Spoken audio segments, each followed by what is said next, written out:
안녕하세요. 얼마 전 남편과 이혼하고 아들을 홀로 키우고 있는 싱글맘입니다. 주변 사람들이 이혼 사유를 많이 궁금해했지만 지금까지는 한 번도 이혼 사유를 정확히 이야기한 적이 없어요. 왜냐하면 차마 이야기하기에는 너무 쪽팔렸거든요. 게다가 친정까지 팔리게 되는 일이다 보니 웬만하면 이야기를 안 하게 되더라고요.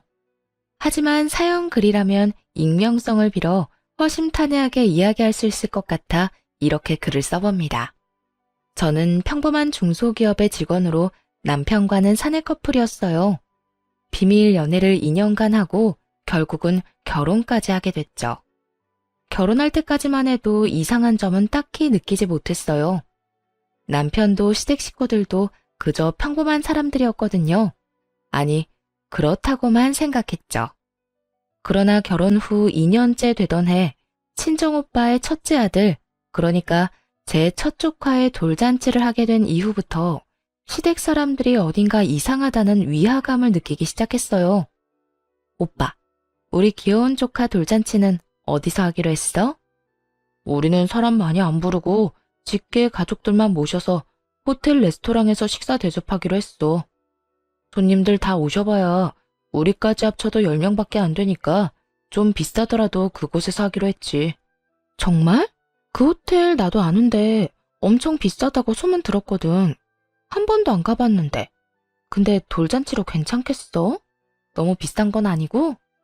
식사 대접하고 간단한 돌잡이 정도 하는 건데 뭐. 이왕 대접할 거면 그래도 좀 괜찮은 곳으로 하는 게 좋지. 어르신들한테 얼굴 보여주는 게 목적이니까. 오빠는 편하게 얘기했지만 사실 그 호텔 코스 요리는 1인당 14만 원 정도 하는 가격이 사악한 곳이었어요. 오빠는 잘 나가는 병원의 의사 선생님이어서 돈을 많이 벌었고 혜언니도 금융 쪽에서 일하는 재원으로 돈을 꽤나 많이 버는 직장인이었거든요. 그러니 저 정도 금액도 감당할 수 있었던 거겠죠. 사실 저희 집에서는 제가 가장 평범했어요. 오빠는 의사, 부모님은 교사셨고 그에 비해 전 중소기업에 다니는 평범한 직장인이니 어릴 때부터 열등감을 느끼지 않을 수가 없었죠. 그렇지만 나이가 30쯤 되다 보면 가족에게 그런 열등감을 느끼는 게 얼마나 쓸데없는 일인지를 잘 알게 돼요. 오빠에게 저는 그저 귀여운 막내 동생일 뿐이고 저에게 오빠는 기대기 좋은 듬직한 오빠일 뿐이니까요. 그리고 친정 부모님 역시 제가 평범한 회사원이라고 해서 나쁘게 말한 적은 한 번도 없어요. 나쁜 일만 안 하며 살면 된다 라고 생각하시는 분들이었거든요.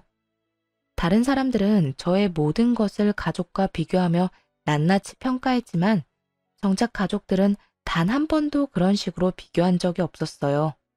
차별을 한 적도 없었죠. 그리고 오빠에게 해준 것만큼 저에게도 해주셨고요. 아니, 오히려 저에게 더 많은 걸 해주려고 노력하신 걸 알아요. 그걸 알기에 열등감이 찌든 사람이 되는 것만은 피할 수 있었다고 생각해요. 그래서인지 한 가지 중요하게 생각하는 건 바로 오빠나 부모님을 따라하려고 애쓰지 말자는 거예요. 오빠가 이렇게 돈을 많이 쓰는 걸 보면서 이전에는 마냥 부러워했다면 이제는 어느 정도 즐길 수 있게 됐죠. 언제 또 14만 원짜리 코스 요리를 즐겨보겠어요. 이럴 때 한 번씩 느껴보는 거죠. 돈 잘 버는 오빠와 가족을 돕다는 건 제 인생이 편해지는 것은 아니더라도 제 인생에도 즐길 거리가 많아진다는 것을 의미하거든요. 오빠 말대로 양가 직계 가족들만 왔더군요. 더 많은 사람을 초대할 수도 있었는데 일부러 직계 가족만 모였다고 했어요. 대신 다른 가족들에게는 작은 선물을 돌리는 걸로 대신하겠다고 하면서요. 성대하게 하는 것보다 이런 방법도 실속 있고 좋아 보이더라고요. 그렇게 식사를 하고 나오는 길에 남편에게 말했죠. 우리는 돌잔치 할 때 검소하게 하자. 오빠네야 많이 버니까 그렇게 좋은 곳에서 할 수 있지만 우리가 그 정도 돈 쓰는 건 정말 낭비거든. 우리가 할 수 있는 선에서 아기자기하게 하면 될 거야. 한정식 집에서 5만 원짜리 코스 요리 정도면 괜찮지 않을까 싶네. 이 말에 남편은 좀 불만스러운 표정으로 이렇게 답하더군요. 그래도 어느 정도 급은 맞춰야 되지 않을까?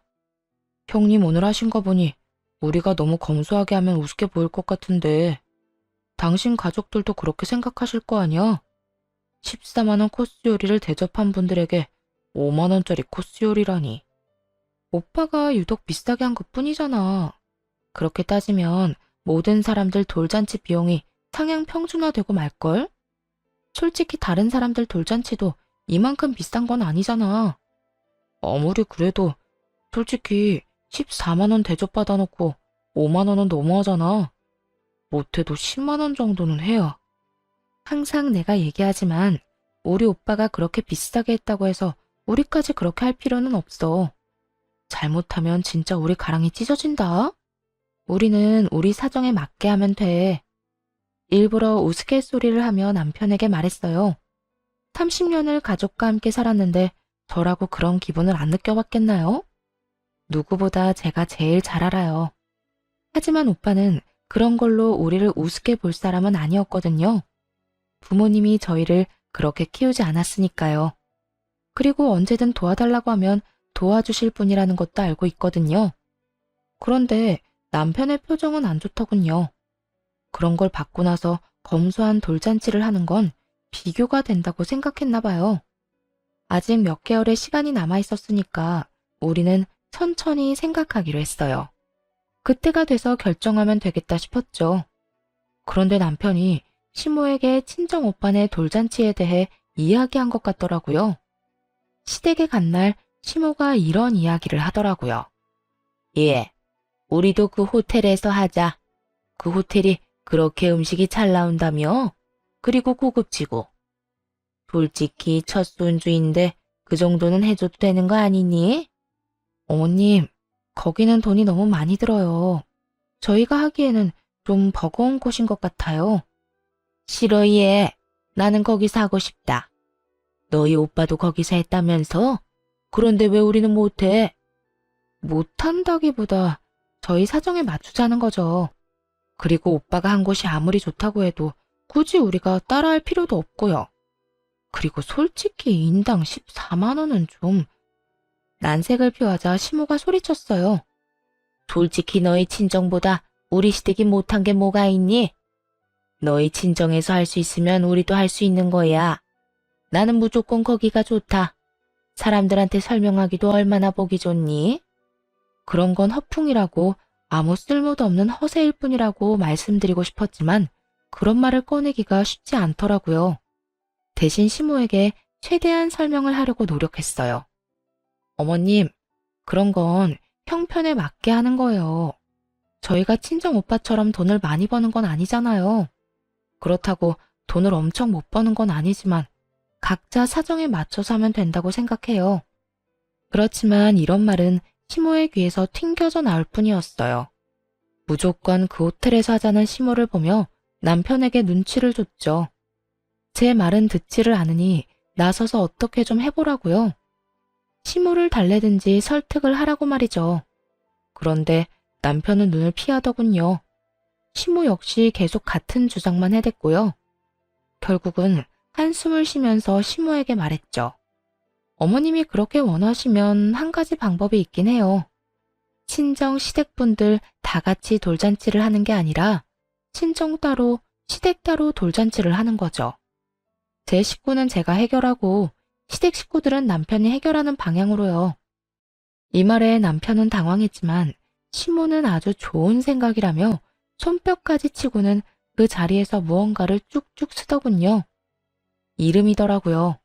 그리고는 남편에게 주며 이야기했죠. 예, 이거 너희 돌잔치에 모실 사람들 이름이다. 이 사람들은 다 초대해야 돼. 알아들었니? 한 사람도 빼놓지 말고 다 초대해. 슬쩍만 봐도 얼추 20명은 넘겠더라고요. 다시 정확하게 세어보니 30명이었죠. 시모가 원하는 호텔의 코스 요리는 인당 14만 원. 그리고 그날 하루 초대할 사람이 30명. 대충 계산해도 400만 원이 훌쩍 넘는 엄청난 금액이 나오더군요. 그제야 정신을 차린 남편이 허둥지둥 시모에게 말했어요.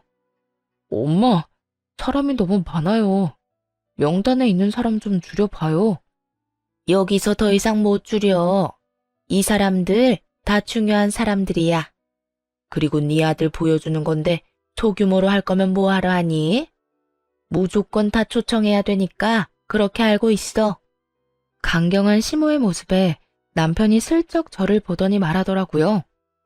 여보, 미안한데 돌잔치 할 때 돈 좀 보태주면 안 될까? 400만 원이나 마련하는 거 좀 무리인데. 나한테 그런 큰 돈이 어딨어. 미리 말하는데 나는 우리 부모님이랑 오빠들 모시고 1인당 5만 원짜리 한정식집 코스 갈 거야. 이게 내 선에서는 제일 괜찮은 선택인 거고. 그러면 너무 차이가 많이 나잖아. 그리고 당신이 돈을 아끼는 건데 아끼는 비용 나한테 준다고 생각하고. 내가 항상 말했지? 우리 상황에 맞게끔 하자고. 이거보다 더 크게 하는 건 내가 봤을 땐 낭비야.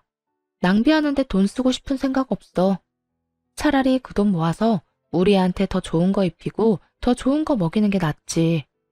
저는 거절을 하고 시모는 무조건 거기서 해야 된다며 떼를 쓰고 중간에서 고통받던 남편은 제 말이 맞다고 생각했는지 시모를 향해 쏘아붙였어요.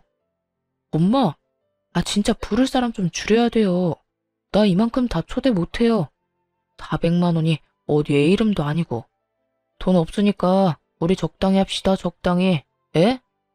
넌 어떻게 돼 내가 이렇게 우유부단해? 하겠다고 할 때는 언제고? 왜 우리는 거기서 못하는 건데? 돈이 없으면 아껴서라도 하면 되지. 시모는 남편 말에 화를 내며 곤란한 표정을 지었지만 남편의 선택을 번복할 수는 없었어요. 남편은 본인 생각에 필요 없는 사람들은 다 빼버리더니 딱 모실 사람만 간추렸어요. 그리고 결국 저처럼 1인당 5만 원짜리 한정식 코스를 가기로 하더라고요. 친정 반응은 괜찮았어요. 분위기도 괜찮았고 음식 맛도 괜찮았거든요. 5만 원짜리라고 나쁘게 생각하는 사람은 아무도 없었어요. 다들 무척 좋아해줬죠. 그런데 시댁 쪽 상황은 조금 달랐어요. 시모가 여전히 안 좋은 표정으로 분위기를 망치고 있으니 모든 사람들이 시모 눈치만 보더군요. 시모는 돌잔치가 끝났는데도 혼자서 씩씩대며 말도 하지 않았어요. 여전히 분한가 보더라고요. 그 1인당 14만 원짜리 호텔 코스 요리를 다른 사람들에게 선보이지 못한다는 것 자체가 자존심에 상처를 준 거라고 생각하더군요. 아마 시모도 알았을 거예요. 그런 당신의 생각 자체가 허세고 낭비라는 것을 알면서도 시모는 그 덧없는 것에 그렇게 매달리더라고요. 그렇게 돌잔치는 끝이 났어요. 친정 쪽에서는 아이의 미래를 위해 축복을 해주고 덕담을 해주었지만 시댁 식구들은 가라앉은 시모의 표정 때문에 제대로 된 축복도 대화도 나누지 못한 채 체할 것 같은 분위기에서 밥만 먹고 헤어졌어요. 왜 우리 오빠를 그렇게 따라하려고 했을까요? 남편도 그렇지만 시모도 말이에요. 그런데 시모와 남편의 친정 따라하기는 그 후에도 계속되었어요. 형님, 혹시 주식하십니까? 남편은 친정 오빠의 일거수일투족에 관심을 갖는 일이 많았는데 어느 날 주식 투자하는 걸 보게 되었나 봐요. 요즘 좀 공부하고 있어. 남는 돈으로 재테크나 해볼까 하고 말이지. 그렇군요. 혹시 어떤 종목 사셨나요? 추천할 만한 거 있으세요? 나? 나 시작한 지 얼마 안 돼서 내가 남한테 알려줄 정도의 수준은 아닌데. 에이, 우리 사이에 그게 무슨 섭섭한 말씀이세요? 살짝만 보여주세요. 어떤 거 샀는지. 그때 남편은 오빠가 산 종목을 그대로 샀더라고요.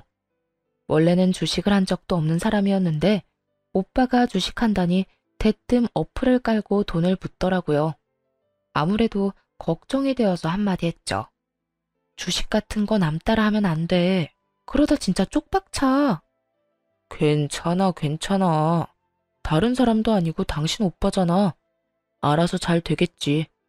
내가 샀다는 거 알고 있는데 연락이라도 줄 거고. 오빠도 공부를 해가며 주식에 투자를 하고 있는 상황이었어요.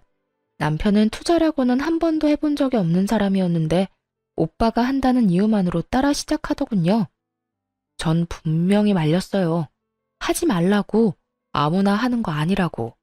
잘 모르면서 시작하면 안 된다고 말했죠. 아니나 다를까 귓등으로도 안 듣더라고요. 자기랑 우리 오빠가 뭐가 다르길래 왜 자기는 못하냐고 그런 말만 할 뿐이었죠. 그런데 시모는 더 심했어요. 저희 친정엄마를 따라하려고 열심히 노력하더라고요. 노후 대책의 일환으로 월세를 받을 수 있는 건물을 하나 구매하셨거든요. 그런데 시모가 어디서 그 이야기를 들었는지 자기도 노후 대책을 위해 건물을 하나 사야 되겠다며 허름한 건물을 하나 샀더라고요. 그걸 보고도 뭐라고 하진 않았어요. 뭐라고 하겠어요? 자기 돈 쓰는 거 자기 자유고 경고는 미리 다 했다고 생각했죠. 그렇게 몇 달이 지나서 이번엔 친정아버지의 생신날이 되었어요. 친정에서는 돈을 모아서 아버지 생일에 여행을 가기로 한 상황이었죠. 해외여행을 가려면 돈이 많이 필요한데 저와 오빠는 결혼 전부터 모으고 있던 통장이 하나 있었거든요. 매달 5만 원씩 꼬박꼬박 넣어서 지금은 500만 원이 된 통장이 하나 있었죠.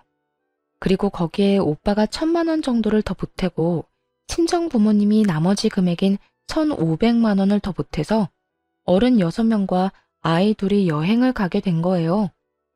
솔직히 저는 결혼 전부터 모은 그 통장을 제외하곤 따로 돈을 내진 않았어요. 저와 남편 몫을 부모님이 내주셨거든요.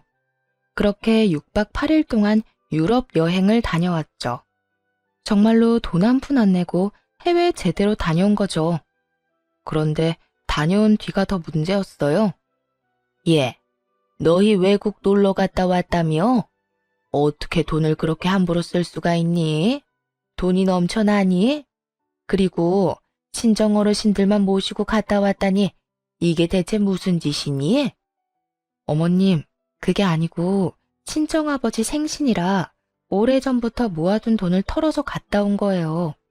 그리고 저희는 돈 많이 안 냈어요. 두 사람 가는데 250만 원만 내고 갔다 왔으니까요. 돈을 많이 내든 적게 내든 너 생각하는 게 너무 웃기구나. 결혼 전부터 모아둔 돈도 결혼하면 부부 공동돈이야. 둘이서 같이 써야 하는 건데 왜 너희 집에만 쓰니? 왜 친정에만 돈을 써? 어머님, 친정에만 돈을 쓴 게 아니라 친정아버지 생신이라 오빠가 여행을 가자고 한 거예요. 그리고 저희는 쓴 돈도 거의 없다니까요. 입에 침이라도 바르고 거짓말을 해. 어떻게 해외여행 가는데 돈을 안 내고 다녀와? 너는 항상 보면 그렇게 친정만 챙기더라. 친정에서 비싼 거 좋은 거 하니까 항상 친정만 챙기고 싶어? 말이 안 통하더군요. 아무리 아니라고 해도 시모 귀에는 들리지가 않는 모양이었어요. 남편에게 눈치를 줬더니 남편이 시모를 말리기 시작하더군요. 그렇지만 그것도 얼마 가지 않았어요. 시모는 더 크게 짜증을 내며 화를 냈어요. 진짜 너무하는구나. 우리를 어쩜 이렇게 홀대할 수가 있어? 친정에서 비싼 거 해준다고 친정만 챙기는 건 너무 안 쳐서 아니니? 그러면 우리도 이번에 해외여행 보내주렴. 만약 우리도 돈을 내고 다녀왔다면 시모에게도 그렇게 해줄 수 있다고 생각해요. 그런데 저희도 끼어서 간 거고 돈도 제대로 내지 않았잖아요. 6박 8일 유럽 여행에 250만 원만 내고 갔다고 하는 것도 안 믿을 거고요. 게다가 가서 쓴 경비도 모두 저희 오빠와 부모님 돈이었단 말이에요. 그랬으니 우리도 갈 수 있었던 거였고요. 지금 그 코스 그대로 4명이 가자고 한다면 그건 불가능하다고 생각했어요. 일단 돈이 안 되니까요. 그런데 시무를 달래던 남편놈이 갑자기 뜬금없는 말을 꺼내더군요. 여보, 우리도 어머니 데리고 갔다 오자. 어머니 저렇게 원하시는데 우리가 계속 무시할 수도 없잖아. 무시하는 게 아니라 우리가 능력이 지금 안 되잖아. 친정에서 갈 때도 우리 정말 몸만 갔어. 내가 결혼 전부터 모아놓은 돈 겨우 250만 원만 주고 둘이서 1000만 원치 놀고 왔다고. 그래도 이렇게 원하시는데 계속 거절하는 것도 아니지. 우리 부모님도 매번 보내달라는 거 아니잖아. 이건 당신 친정을 떠나서 그냥 내가 해드리고 싶은 거야. 그래? 그럼 당신이 해드리면 되겠네. 난 못 가니까 당신이나 두 분 모시고 갔다 오던지. 나라도 여행에 드는 돈 줄여야 되지 않겠어? 당신 돈으로 잘 다녀와. 야, 니년이 지금 정신이 있긴 해? 왜 우리 귀한 아들한테 다 넘기려고 하는데? 너도 같이 가서 해외여행 경비 절반은 네가 내야지. 당연히 그래야 하는 거 아니니? 전 그만큼 큰돈 낭비할 생각 없어요. 가고 싶으신 분들만 가세요. 친정에는 그렇게 해주고 시댁에는 하나도 해주기 싫으니? 나는 너희 친정에서 한 것처럼 똑같이 할 거야, 똑같이. 그러니까 너도 같이 가. 같이 가서 돈 내. 슬슬 저도 열이 받았어요. 왜 이렇게 떼를 쓰는지 모르겠더라고요. 차라리 국내 여행을 갔다 오자고 했으면 같이 갔을 거예요. 부담도 덜 되니까요. 저희가 충분히 여유가 되는 것도 아닌데 왜 막무가내로 저러는지 도무지 모르겠더라고요. 그것도 친정 이야기까지 들먹여가면서요. 시모의 그런 모습을 못 본 채 하고 남편에게 말했어요. 당신도 진짜 너무하다고 생각 안 해? 우리 아빠가 우리 여행 같이 갈 때 뭐라고 했는지 잊었어? 결혼하고 애 낳고 잘 사는 모습 보여줘서 고마운 마음에 여행 경비 대주는 거라고 말씀하셨던 건 잊었냐고. 뭐 이야기가 왜 여기서 나와? 너 진짜 협조 안 할 거야? 우리 부모님은 부모님 아니야? 왜 우리 부모님은 모시고 가기 싫어하는 건데? 모시고 가기 싫은 게 아니라고. 차라리 국내 여행을 가자고 했으면 흔쾌히 같이 갔을 거야. 그런데 해외여행은 아니잖아. 돈이 얼마나 많이 드는지 알잖아. 그러니까 우리 둘이서 돈 절약해서 모으면 되지. 그리고 나머지는 카드로 긁으면 어떻게든 될 거 아니야. 카드? 너 지금 빚내서 가자는 거야? 그 여행 가는데 최소 1,000만 원은 든다고 정신 좀 차려. 우리 집 살 때 대출 받는 것도 벌벌 떨었어. 왜 빚을 내면서까지 부모님 해외여행을 보내드려야 해? 능력 있을 때 돈 생기면 그때 보내드리면 되잖아. 너 지금 나 돈 없다고 무시하는 거야? 와, 너 그렇게 안 받는데 진짜 너무하다. 하기야, 친정에 그렇게 돈이 많으니까 무시할 만도 하겠네. 그래서 우리 엄마도 나도 이렇게 무시하는 거야? 남편 말을 듣고 있으니 정말 열불이 터지겠더라고요. 남편과 시댁을 무시했으면 결혼은 왜 했겠어요? 왜 이런 인간을 데리고 아버지 생일날 해외여행까지 갔다 왔겠냐고요. 그게 다 이 인간이랑 잘해보려고 그렇게 한 건데 이 사람은 그저 시모의 짜증에 동조해서는 그 이야기만 내내 하더군요. 그놈의 해외여행. 아니, 가고 싶으면 지들끼리 갔다 오면 되잖아요. 왜 나를 끼워가려고 하는 건지. 돈 더 내게 할 생각으로 그런 거라는 건 알지만 아무리 생각해도 이건 돈 낭비잖아요. 무시할 거였으면 내가 너 데리고 해외여행을 왜 가? 그렇다고 내가 돈 없다고 너한테 뭐라 한 적 있어? 그런 적 단 한 번도 없어. 나는 내 형편 이해해. 그런데 네가 왜 그걸 이해를 못해? 잘난 부모님 오빠들 틈에서 열등감 가지며 살았던 저도 현재 상황과 처지를 이해하며 살고 있었어요. 가족들과 비교하면 별거 아닌 인생처럼 보일지라도 때때로 그렇게까지 못 사는 건 아니라고 깨닫기도 해요. 잘난 가족들과 함께 있으면서 깨달은 게 하나 있는데 그건 바로 비교하지 말자는 거였거든요. 비교해봤자 끝이 없고 차라리 그럴 시간에 좀 더 잘 사는 법을 찾는 게 더 빠를 일이었죠. 이에 대해서는 결혼할 때도 남편에게 몇 번이고 이야기했었어요. 오빠는 오빠고 나는 나다. 그러니까 나는 나답게 살 거라고 말이죠. 남편에게도 오빠 하는 거 신경 쓰지 말라고도 했었고요. 일부러 보여주려고 그러는 것도 아니고 그저 나에게 잘해주고 싶어서 비싼 것도 대접해주고 선물해주고 하는 거 아니라고 말이에요. 그래서 나도 오빠에게 열등감 같은 건 안 갖는다고요. 그러니 너도 우리 오빠나 아빠 행동 오해하지 말라고. 그런데도 남편은 우리 가족을 향한 열등감을 드러냈어요. 그건 시모도 마찬가지였죠. 그러니까 되지도 않는 요구를 하면서 무리한 부탁을 하는 거였겠죠. 그래서 결국 해주기 싫다는 말이잖아. 나더러 분수나 지키면서 살라는 거고. 이게 그렇게 힘든 일이야? 시부모님 위해서 돈 좀 쓰라는 게? 화가 났는지 남편 놈이 버럭 소리를 지르더군요. 본래 그리 큰 소리를 내는 사람이 아니었는데 이렇게 화를 내는 것을 보고 마음이 짜게 식어갔네요. 해주기 싫다는 게 아니라 이유를 들었음에도 여전히 따지고 있었고요. 저도 더는 참지 않았어요. 남편놈과 시모의 행동에 완전히 정이 뚝 떨어져 버렸거든요. 그래, 나 못해줘. 계속 이런 식으로 쓸데없는 거 요구할 거면 이혼해. 난 그렇게 못하니까 하고 싶으면 당신이 혼자 하라고. 그리고 돈 빌려서 부모님 해외여행 보내면 당신은 나랑 이혼인 거고. 결국 시모는 열이 받았는지 저한테 삿대질을 하며 화를 쏟아내더군요. 네가 뭔데 우리 아들한테 이혼하자고 하는 거야? 친정 잘났다고 너까지 잘난 줄 알아? 야, 너 우리 아들 아니었으면 결혼도 못했을 거라고. 중소기업 주제에 친정 믿고 이딴 식으로 상처 준다 이거지? 자기 아들도 저랑 똑같은 회사 다니는데 저런 식으로 말하는 게 괜찮나 싶었어요. 하긴 화가 나니까 아무 말이나 하는 거겠죠. 그 말이 아들을 더 비참하게 만드는지도 모르고 시모가 저러니 저도 시모에게 말해줬죠.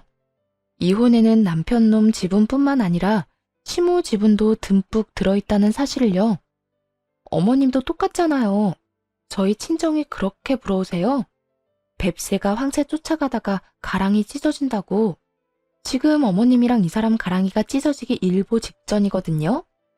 여행 가고 싶으면 본인 돈으로 가세요. 며느리한테 손 벌리지 말고. 야, 너 진짜 여태껏 우리를 그런 식으로 생각했니? 우리가 왜 너희 집을 부러워해? 그런 집에서 시집 오니까 우리가 열등감 가진 사람처럼 보여? 그리고 누가 손을 벌려? 우리도 너 필요 없어.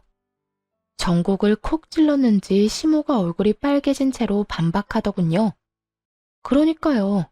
열등감 가진 것도 아니고 우리 집 따라 하려는 것도 아니면 그냥 본인 돈으로 여행 갔다 오면 될 일이잖아요. 그런데 왜 저랑 남편을 붙잡고 저런 말을 하는 건지. 그러니까요. 능력 되시면 알아서 갔다 오면 되는데 계속 애먼 아들 부부만 붙잡고 늘어지니 하는 말이잖아요. 그리고 아들 말 못 들었어요? 돈 없으니 카드 빚내서 가자고 하잖아요. 아들 빚 만들면서 여행 가는 거 기분 참 좋으시겠어요? 우리 아들이 홧김에 그런 이야기 한 거지. 진짜 능력이 없어서 그런 말 한 거 아니야. 너는 네 남편 능력을 그렇게 폄하하고 싶은 거야? 폄하가 아니라 진실이고 저희 벌어봐야 그렇게 많이 못 벌어요. 정말 걱정돼서 한 이야기라고요. 이러다가 망하는 거는 시댁이니까. 아니, 뭐 할 때마다 다 따라하면 돈이 남아 나겠냐고요. 넌 망한다는 말을 어떻게 그렇게 쉽게 해? 네가 이렇게 속 좁은 인간인지 몰랐어. 차라리 친정에 돈을 빌려서라도 같이 갔으면 이렇게 우리 엄마랑 나랑 싸울 일은 없을 거 아니야. 남편놈의 입에서 무심코 나온 말이 순간 제 머리를 꽝 하고 쳤어요. 친정에 돈을 빌려서라도 같이 가자니 이게 무슨 해괴한 말인가요? 지금 그 말은 친정 돈으로 시댁 호강시켜주자는 말이잖아요. 이 이야기를 듣는데 수만 가지 생각이 스쳐 지나가더군요. 남편놈이 필사적으로 오빠와 아빠를 따라하려고 했던 것이 열등감 때문이라고 생각했는데 그게 아니었을 수도 있다는 생각이 들었어요. 설마 우리 집 돈을 노리고 나랑 결혼했나? 싶은 생각이 순간적으로 들었죠. 너 미쳤어? 왜 내가 친정에서 돈을 빌려서 시댁 해외여행을 보내줘야 되는데? 넌 그럼 우리 엄마가 뭐 하자고 하면 돈 빌려줄 수 있어? 너희 엄마한테 돈 좀 빌려달라고 얘기할 수 있냐고. 아니, 장인 장모님은 돈 많이 버시잖아. 굳이 우리한테 돈 빌릴 일이 없지. 당신이 우는 소리 조금만 해도 어차피 돈 주실 거 아니야. 그런 쉬운 방법을 두고 무슨 우리 부모님이랑 계속 싸우냐고. 우는 소리만 해도 돈을 준다니 딸 자식에 대한 부모의 마음을 감히 저딴 더러운 생각으로 까내리는 남편놈을 보며 분노가 치솟다 못해 완전히 터져버렸어요. 저희 부모님이 마음이 약해서 물심양면으로 지원해주는 면이 있다는 건 저도 알아요. 그래서 신혼집을 살 때도 부모님이 많이 지원해줬거든요. 솔직하게 말해서 남편 말처럼 하면 부모님은 뭐든 저한테 해주실 분이란 것도 잘 알아요. 마음만 먹으면 그 재산 빼서 남편과 시댁 배부르게 할 수도 있겠죠. 그런데 그런 짓을 하려면 시댁과 남편에게 최소한의 애정이라도 있어야 가능한 거잖아요. 남편놈은 그 최소한의 애정마저 다 사라지게 만들어 놓고는 태연스럽게 졌단 말을 하더군요. 그게 쉬운 방법이라고? 우리 부모님 돈 빼기 쉬운 법? 너 설마 우리 부모님 재산 보고 나랑 결혼했니? 너 이런 식으로 생각하고 있었던 거 나는 여태 몰랐는데? 갑자기 이 결혼에 의심이 확 드는데? 아니, 말이 그렇다는 거지. 돈 많은 집에서 돈 빌려다 쓰는 게 뭐가 그렇게 어려운 일인데? 네가 말 한마디 하면 돈 척척 내주시는 분들이잖아. 그 덕 좀 보자는데 뭐가 그렇게 짜증인데? 야, 놀러 가고 싶으면 네가 돈 벌어서 가. 왜 우리 엄마한테 너희 가족 놀러 가는 비용을 대달래? 정신 나간 놈아. 공짜로 얻어먹은 게 얼마인지 기억도 안 나지? 인간이 염치가 없으면 분수라도 알아야 되는 법이야. 난 친정 돈으로 시댁 건사할 생각 없으니까 너희 집안일은 네가 알아서 해. 야, 누가 우리 집 건사하겠어? 그냥 여행만 잠깐 편하게 갔다 오자는 건데. 내 앞에서 여행의 여자도 꺼내지 마. 네가 우리 집 어떻게 생각하는지 잘 알았으니까. 애는 내가 데리고 가서 친정에서 키울 거니까 그렇게 알아. 너한테 친권, 양육권 갈 일 없으니까 괜한 기대하지 말고. 치열하고 힘든 과정이 될 거라고는 생각했어요. 시모와 남편이 양육비를 주는 것에 협조적이지 않아서 애를 데려가려고 생각하고 있더군요. 하지만 애가 2돌 정도인데다가 제 형편이 더 유리한 상황이라 결국 제가 데려왔죠. 신혼집도 결국 팔아야 했어요. 소송할 때 남편놈과 시모를 만날 일이 있었는데 이렇게 말했거든요. 그 집 팔아서 나온 돈으로 당신 부모님 모시고 해외여행 다녀오면 되겠네. 잘됐다. 남한테 구걸해서 다녀오느니 그 돈으로 다녀오는 게 훨씬 낫지. 뭐 양육비는 잊지 말고 꼬박꼬박 보내.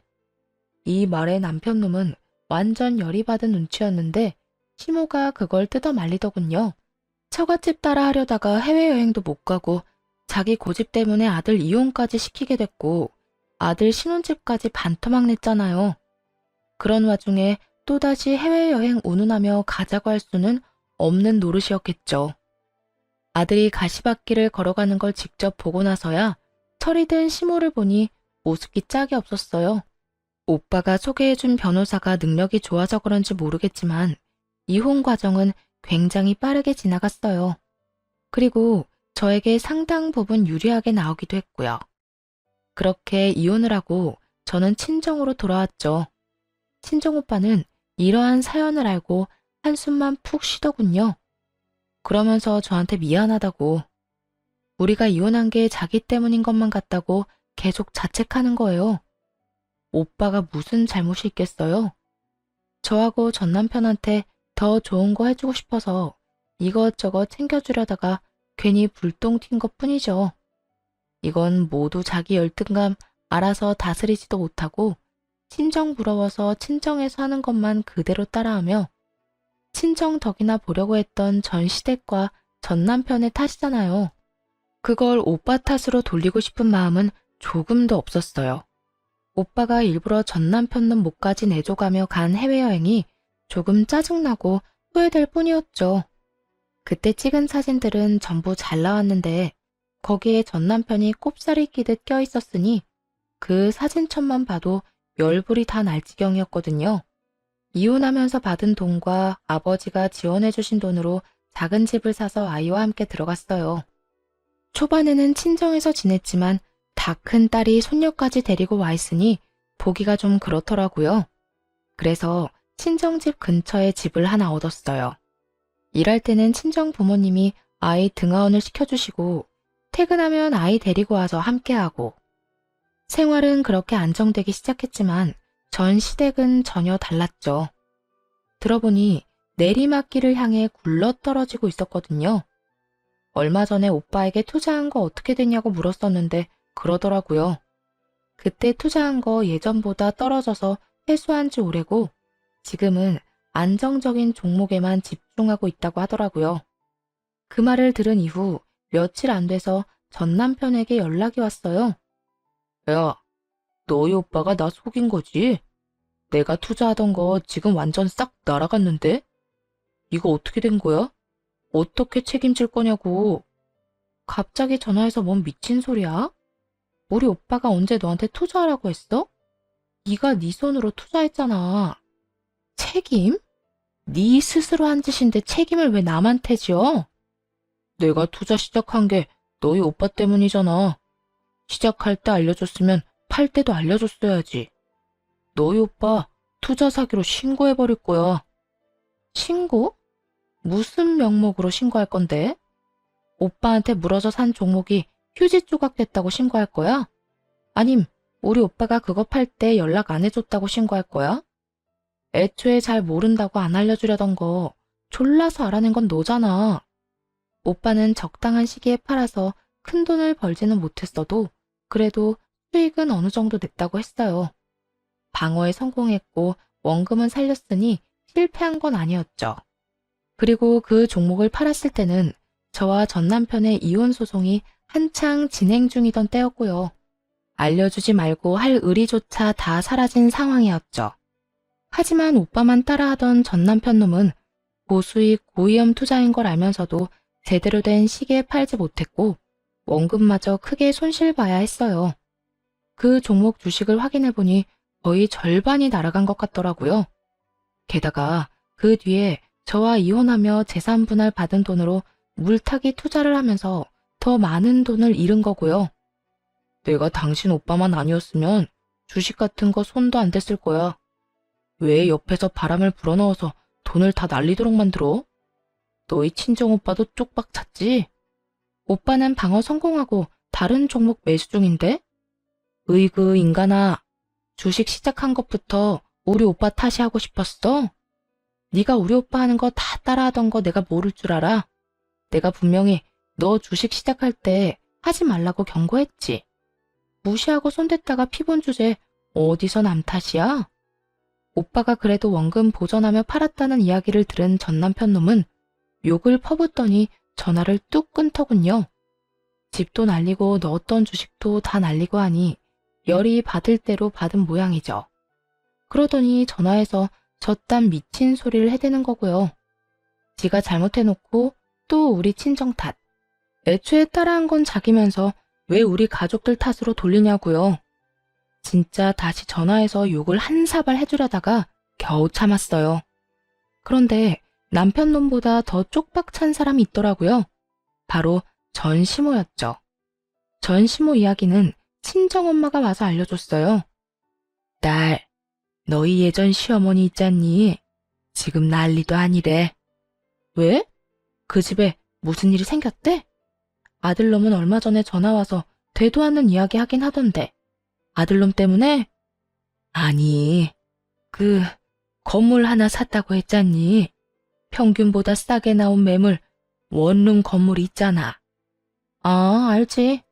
그때 영혼까지 탈탈 끌어모아서 산 건물. 엄마가 산 건물 사고 나서 얼마 뒤에 따라서 산 거 말하는 거지? 그래, 그거. 너무 싸서 나는 좀 이상하다 싶어서 제껴놨었는데 너희 전 시어머니가 그걸 사갔었거든. 근데 그거 지금 완전 난리 났어. 왜? 건물이 무너지기라도 했어? 무너지긴. 그거 지금 완전 헐값에 내놨더라고. 살 때 3분의 1도 안 되는 가격으로. 뭐? 그 욕심 많은 사람이 그럴 리 없는데? 그래서 내 친구 중에 한 명이 가서 살펴봤는데 보고 와서는 고개를 절레절레 내줬더라. 고쳐야 할 곳이 너무 많은 데다가 너무 오래돼서 보수할 곳 천지더래. 그동안 보수도 안 하고 월세를 받았단 말이야? 완전 똥배짱이네. 그러니까 월세를 많이 높이기에는 방 상태가 영 안 좋아서 새 세입자가 안 들어올 거고 그러자고 보수를 하자니 돈이 한두 푼 드는 게 아니고 둘러보는데 사람 살고 있는 곳이 세 곳뿐이었다고 하더라고. 완전히 망했네? 아니, 왜 그랬을까?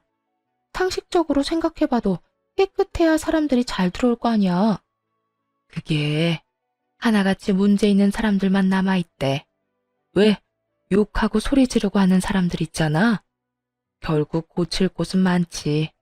그런 세입자들 때문에 다른 세입자들은 계속 빠져나가지. 아예 감당이 안 되는 것 같더라고.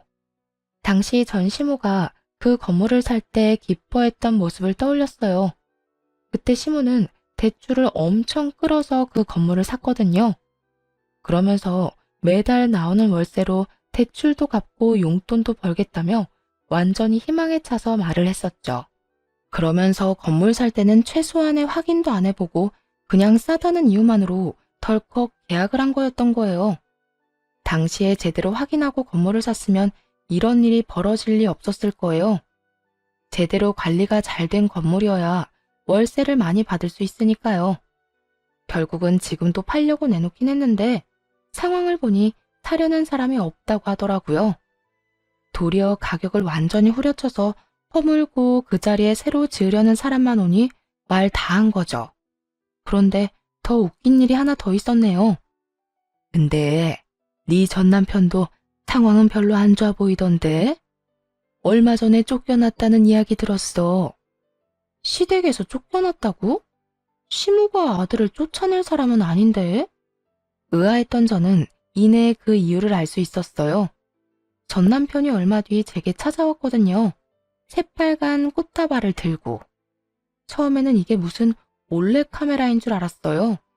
장미 꽃다발? 결혼하고 나서 단 한 번도 준 적 없던 꽃다발을 왜 지금 가져왔는지 의문이었죠. 그 이유는 금방 알 수 있었지만요. 여보, 나 아직 당신을 마음속에서 완전히 정리 못했어. 나는 당신 남편이잖아. 제발 나 좀 용서해줘, 응? 우리 좋았던 날들도 많았잖아. 전 남편 놈은 정말 닭똥 같은 눈물을 뚝뚝 흘리며 감히 용서를 해달라며 이야기하더군요. 그 모습에 마음이 흔들리기는커녕 짜증이 확 치밀어 올랐어요. 이미 다 끝난 마당에 왜 이런 미친 짓을 할까? 그저 궁금할 뿐이었죠. 꽃다발을 본체만 채도 안 하고 말했어요. 너 뻔뻔함이 늘었네? 꽃다발? 그래, 이야기나 들어보자. 이딴 거 들고 찾아온 이유. 너희 엄마 집에서 잘 지내는 거 아니었어? 갑자기 발작 버튼을 누른 사람처럼 남편 놈이 발광을 하더군요. 엄마 이야기는 하지도 마. 우리 엄마 진짜 미쳤나 봐. 나한테 집 나가라고 짐까지 싸서 내보내잖아. 아무리 내가 잘못했다고 해도 그렇지. 어떻게 아들을 이렇게 내다버릴 수 있냐고. 네가 뭘 잘못했는데? 그냥 주식으로 돈 좀 날렸지. 그렇게 돈 다 날리고 본가에 얹혀 살면서 엄마한테 증여라도 먼저 해달라고 했거든. 어차피 죽어서 상속받을 건데 그 전에 주면 더 좋지 않겠냐고. 아직 팔팔하게 살아있는 부모에게 증여를 하라고 강요했다는 전남편 놈을 보며 감탄밖에 안 나왔어요. 나쁜 의미로요. 전남편은 제 눈에 한심함이 차는 것도 못 보고 자기 할 말만 주절거리더군요. 근데 엄마가 완전 미친 사람처럼 화를 내는 거야. 아니, 그 말도 안 되는 원룸 건물 내가 사라고 했나?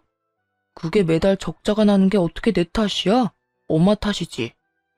보는 눈도 없으면서 그런 건물 사서 처치도 못하고 있으니 죽을 맛인 건 알지만 그걸 내 탓으로 하는 건 아니지. 전 남편이 시모에게 미친 짓을 하니 시모가 내쫓았던 거더라고요. 귀한 아들, 우리 아들 하며 난리치더니 결국은 자기 힘드니 쳐내버리는 거 보고 참으로 얄팍한 가족이구나 싶었어요. 저는 전 남편에게 똑똑히 말했어요. 당신 이야기 들으니 확신이 선다. 절대로 거기 돌아가면 안 된다는 거 말이야. 너랑 너희 어머니 둘 다 문제였던 거 이제 확실히 알겠네. 쓸데없는 짓 하지 말고 돌아가서 얌전히 살아. 사고 치지 말고. 그렇게 말하며 저는 전 남편 놈이 가지고 있던 가방과 구두, 시계를 보며 말했죠. 월 400도 안 되는 월급쟁이가 가지고 있기에는 너무 비싼 물건들이었죠. 내가 봤을 때 넌 정신 차리려면 한참 멀었어. 돈 없는데도 그렇게 비싼 것들 차고 다니는 거 보면 이미 허영심이 머리를 꽉 채운 모양인데. 나는 남의 뒷공문이나 쫓다가 가랑이 찢어지기는 싫거든? 내가 뭘 그렇게 잘못했는데? 나도 떵떵거리면서 살고 싶었어. 비싼 거 먹고 해외여행 다니면서 돈 쓰고. 그렇게 살고 싶어서 따라한 게 잘못이라고? 네가 진짜 그렇게 살고 싶었으면 차라리 투잡을 뛰거나 승진에 힘을 쏟았어야지. 그것도 아니면 더 돈이 될 만한 직장을 찾아 이직을 했어야지. 넌 노력 하나도 안 하고 잘 사는 사람 흉내만 내고 싶었던 거잖아. 그게 뭐 어때서? 돈 벌어서 메꾸면 되는 거잖아. 내가 직업이 없는 것도 아니고. 넌 그걸로 끝이겠지. 근데 네가 만든 빚은 누가 책임져? 다른 사람들 보여주려고 과시용으로 한 행동들이 다 네 발목을 붙잡는 늪이라는 생각은 안 했나 봐. 봐! 지금도 그 늪이 네 발목 붙잡고 지옥에 끌고 가고 있는데? 그 말에 전 남편 놈이 아무 말도 못하고 바닥만 쳐다보더군요. 여기까지 와서도 못 고치는 사람들은 못 고치는 거더라고요. 이혼 부부가 왜 이렇게 많게요? 이렇게 고집만 세서는 스스로 바꿀 생각이라곤 추호도 없는 인간들이 엄청 많거든요. 게다가 고쳐야 할 사람이 하나도 아니고 둘이라면 차라리 포기하고 헤어지는 게 맞죠. 뭐하러 고쳐줘요? 내 인생 살기도 바쁜데. 어쨌든 전 남편 놈은 이 말에 충격을 받은 건지 어쩐 건지 한숨을 쉬며 떠나갔어요. 본가에서 쫓겨났다고 들었는데 아마 전 시모와 따로 살고 있겠죠. 그 뒤에 들은 소문으로는 시모가 쫓아낸 아들놈을 찾고 있다는 소식이었어요. 증여나 해달라며 난리 떨던 아들놈을 쫓아내긴 했지만 집에 돈 벌어다 줄 사람이 없잖아요. 수입이 없으니 그제야 아들놈을 찾으러 다니는 것 같더라고요. 건물은 여전히 팔지도 못하고 말이죠. 그래도 조만간 헐값이라도 팔 생각인 것처럼 보이긴 하더라고요. 금액이 점점 낮아지는 걸 보니 저는 한 차례의 결혼과 이혼을 통해서 뱁새가 황새 따라가다가 가랑이가 찢어지는 걸 두 눈으로 확인했어요. 옛말에 틀린 말 없다는 걸 또 알게 됐네요. 행복은 우리 안에 있는 거지 남에게서는 절대로 찾을 수 없다고 생각해요. 앞으로도 욕심 부리지 말고 제 형편에 맞는 행복을 찾으려고요. 쓰다 보니 글이 길어졌네요. 긴 글 읽어주셔서 감사합니다. 즐거운